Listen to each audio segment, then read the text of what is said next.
पूरी दुनिया में पहले रहते थे सिर्फ हिंदू। रशिया और यूक्रेन का ये धर्म दे रहा है गवाही। सनातनियों की तरह इनकी पूजा पद्धति और मान्यताएं अग्नि, पेड़ और प्रकृति की करते हैं पूजा। खुद को बताते हैं आर्यन। स्वास्तिक है इनका शुभ चिन्ह। संस्कृत भाषा से मिलती है इनकी वैदिक भाषा।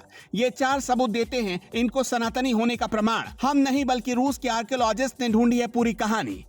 यूरोप और दक्षिण एशिया में तेजी से बढ़ रहा है ये धर्म। बड़ी संख्या में लोग कर रहे हैं घर वापसी। अब वो दिन दूर नहीं जब पूरी दुनिया में होगा हिंदू धर्म का बोलबाला। हिंदू करेंगे पूरी दुनिया पर राज। कभी पूरी दुनिया में सिर्फ हिंदू रहते थे। इनकी तादाद 700 करोड़ से ज्यादा थी। ऑस्ट्रेलिया, अरब, रूस और यहाँ तक कि अफ्रीका में भी हिंदू रहते थे, लेकिन आज उनकी तादाद घटकर सिर्फ 100 करोड़ रह गई है। ये कोई सोशल मीडिया पर चल रहा चुटकुला नहीं, बल्कि ये दावा हिंदू धर्म का एक बड़ा संगठन वीएचपी काफी समय से कर रहा है। जब इस बारे में हमने खोजबीन शुरू की तो ये बात बहुत हद तक सच साबित हुई। वीएचपी का दावा कहीं न कहीं सत्य जरूर है। रूस, यूक्रेन, बुल्गारिया और पोलैंड में एक ऐसा धर्म है जो हूबहू हिंदू धर्म के जैसा है। चाहे वो पूजा पद्धति का मामला हो, मान्यताओं का सवाल हो, या फिर संस्कृत भाषा के शब्दों का मिलान हो, या फिर स्वास्तिक चिन्ह की पवित्रता हो, ये धर्म सनातन धर्म से मिलता जुलता है। हद तो ये है कि ये लोग अपने आप को आर्यन कहते हैं। ये इस बात का प्रमाण है कि पहले पूरी दुनिया हिंदू थी। तो चलिए इस रिपोर्ट में हम आपको बताते हैं धर्म कौन सा है, और वो 4 सबूत भी हम आपको बताते हैं कि जो ये साबित करते हैं कि खुद को आर्यन कहने वाले लोग सनातन धर्म का ही एक हिस्सा है। दक्षिण एशिया और यूरोप के कई देश, रूस, यूक्रेन, बुल्गारिया और पोलैंड में स्लाविक वैदिक नाम का एक धर्म पाया जाता है। ये लोग अग्नि, प्रकृति और पेड़ों की पूजा करते हैं। ये पुनर्जन्म में भी विश्वास रखते हैं। यज्ञ हवन इनके जीवन का हिस्सा है। ये खुद को आर्यन बताते हैं। इनका डीएनए R1N1 जिन है।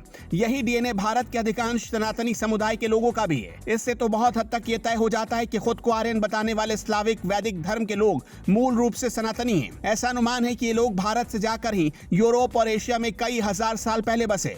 जिस तरह हिंदू सनातन धर्म में 4 वेद हैं, उसी तरह स्लाविक वैदिक धर्म में भी वेद हैं। सबसे अहम बात यह है कि ये भी अपने वेदों को स्लाविक भाषा में वेदास कहते हैं। स्लाविक वैदिक धर्म की भाषा लिखने पढ़ने में ठीक संस्कृत भाषा की तरह दिखाई देती है। इस भाषा में बहुत से ऐसे शब्द मिलते हैं जो हिंदू सनातन धर्म में वेदों में लिखे गए हैं। अब जैसे सनातन धर्म के मोक्ष और स्वर्ग शब्द को ही ले लीजिए। ये दोनों शब्द स्लाविक के वेदों में भी मिलते हैं। स्लाविक में मोक्ष शब्द को मोकेश और स्वर्ग शब्द को सर्वोक कहा जाता है। इनके अर्थ भी सनातन के शब्दों से पूरी तरह मेल खाते हैं। मोकोश को मुक्ति और सर्वोक को स्लाविक वैदिक धर्म में देवलोक कहा जाता है। 19वीं सदी की शुरुआत में स्लाविक वैदिक धर्म में तीसरे वेद की खोज हुई।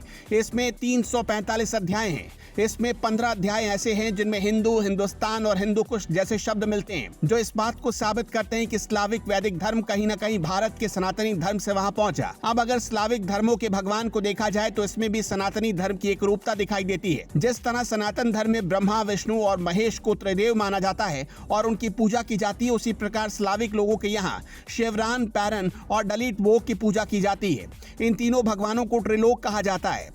सनातन धर्म के इतिहास के अनुसार खुद को स्लाविक कहने वाले लोग हिंदू धर्म के दक्ष प्रजापति की पुत्री माता दनु के बच्चे हो सकते हैं। इसकी वजह यह है कि ईरान, रशिया और यूक्रेन में माता दनु के नाम की बहुत सी वस्तुएं मिलती हैं। साल 2010 में रशियन आर्कियोलॉजिस्ट की टीम ने साउथ साइबेरिया में 1004 साल पुराने आर्यन शहर को खोजा है। इसमें बहुत से घड़ों और मिट्टी के बर्तनों पर स्वास्तिक के निशान मिले। इस निशान को सनातन धर्म की तरह स्लाविक लोग भी पवित्र मानते हैं और उसकी पूजा करते हैं। इसी तरह एक और खोज वर्ष 2007 में हुई। इसमें रशिया के वोल्गा शहर के सतराया विलेज में भगवान विष्णु की 7वीं शताब्दी की प्राचीन मूर्ति मिली थी। यह मूर्ति भारत में प्रचलित भगवान विष्णु की मूर्ति से बिल्कुल मिलती जुलती है। इन तमाम चीजों के मिलने के बाद एक बात तो बिल्कुल तय है कि दक्षिण एशिया और यूरोप तक हिंदू धर्म फैलता जा रहा है। स्लाविक वैदिक धर्म सनातन धर्म ही है, जो इस बात का सबूत देता है कि एक समय पूरी दुनिया में सिर्फ सनातन हिंदू धर्म भी था। यही वजह है कि बहुत तेजी से दक्षिण एशिया और यूरोप के लोग घर वापसी कर रहे हैं, और वो दिन दूर नहीं जब एक बार फिर से पूरी दुनिया में सनातन हिंदू धर्म सबसे बड़ा धर्म होगा, और इस धर्म को मानने वालों का भारत ही नहीं पूरी दुनिया पर राज होगा।